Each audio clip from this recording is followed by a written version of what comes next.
What's up everyone, and welcome back to another video. Now that we're done with the 6-part networking series, I wanted to share a video that complements all that we covered after building your network. So today, I'll be sharing the questions that you can ask during your informational interviews. If you haven't already, I'd strongly recommend that you check out the other videos on the networking series to get the most out of this one. I'll be sure to link those videos down below to check out the 6-part series. As always, don't forget to like, comment, and subscribe to help out the channel. So, let's get into it. So you've networked with a couple of professionals and now you've got those conversations set up. So that's great. Now, what are you going to do from there and what are you going to ask them? Especially if you're new to setting up these informational interviews, it's helpful to have a couple reference questions to keep the conversation moving forward and to add value. Like I mentioned in my previous videos as well as my networking series, the length of your conversations really vary based on their schedules, the flow of the conversation, and what you two already discussed. From my experiences,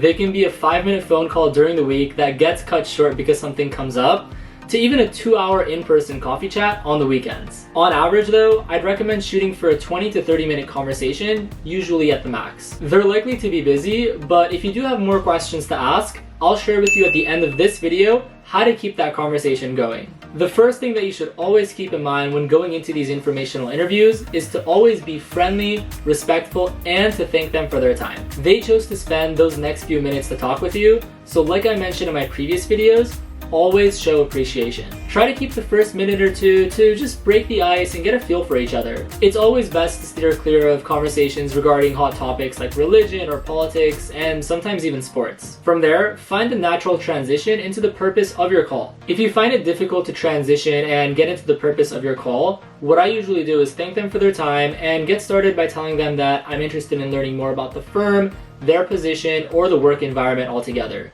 especially since I'll be going through the recruitment process in the near future. From there, see what they have to say and give them your elevator pitch. If you are going to give them your elevator pitch, be sure to keep it short. I usually say not to have it to be longer than 45 seconds at the max. Mention your school, your current year, your major, and interest in that field. That is, if you are currently in school. Then, have them either ask you a question or make a comment. This can naturally flow into what you wanted to accomplish from your call, or you can ask them that you'd like to learn more about their story and how they got into this field, as well as their transition into the working environment. Doing so breaks the ice while also building a little bit of trust. You first introduce yourself and lead the conversation throughout, since you're the one who's interested in this call. So always be interested. If the conversation does run dry, however, have other questions you can ask to move the conversation forward. This is likely to happen, so it's always best to plan ahead. With that being said, you also don't want this to be a question and answer period. As I mentioned in my previous videos on the networking series, a Q&A session could have been done via email, but you're looking to network and form a connection. I only mention asking different questions at times when you genuinely don't know where to take the conversation and you just need some sort of reference to keep the momentum going. Some questions that I like to use as fillers were, what made you choose this firm or company? From there, you can shift the conversation to talk more about the firm's culture or the work environment. It's also a great way to learn more about that company because if the day were to come for you to go into an interview, you are likely to get asked that question. You know, why this company? Mentioning that you had a conversation with so-and-so and learned something unique about the work or environment is great to mention and will likely improve your chances of moving forward within that interview process. Another question I like to ask is, what is their greatest challenge, especially at that work, and how do they overcome it? Asking about challenges always allows for full transparency. Each company or profession you're looking into is not always perfect, and there will be its ups and downs. Maybe their challenge had to do with something more interpersonal or team conflict related.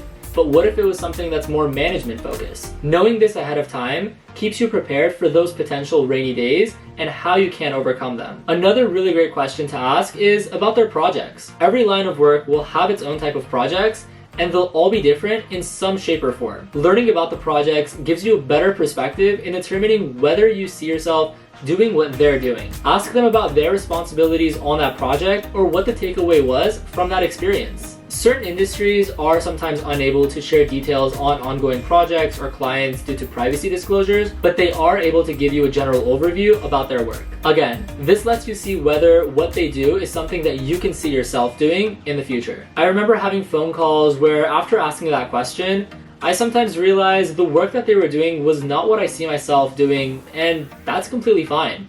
just don't mention that to them, obviously. Keep in mind, however, you only spoke with one person at that company. Everyone you talk to will share a different perspective, so it's always best to speak with more than one person at that company, which I'll show you how to do now. Toward the end of your call, I'd encourage you to mention something along the lines of how you enjoyed speaking with them and that conversation that you guys shared in, but that you'd like to learn more. And if they do know anyone within that firm to expand your network, can they put you in touch with them? This question shows how you want to be proactive and continue to develop your professional network as a student or recent graduate. That way, you can always reach back to the person who they put you in touch with and thank them as well. That way, you're able to continue the cycle and learn more while staying in touch with the previous person. So as a recap, having an informational interview lets you learn more about the company and position through their experiences and projects. Always be engaged and prepared with questions in case the conversation starts to die down, but keep in mind you don't want to be spending more than 30 minutes unless you've both already planned a certain time frame. With that being said, I hope you found this video helpful, but if you do have any questions on certain industries and what to ask during these informational interviews,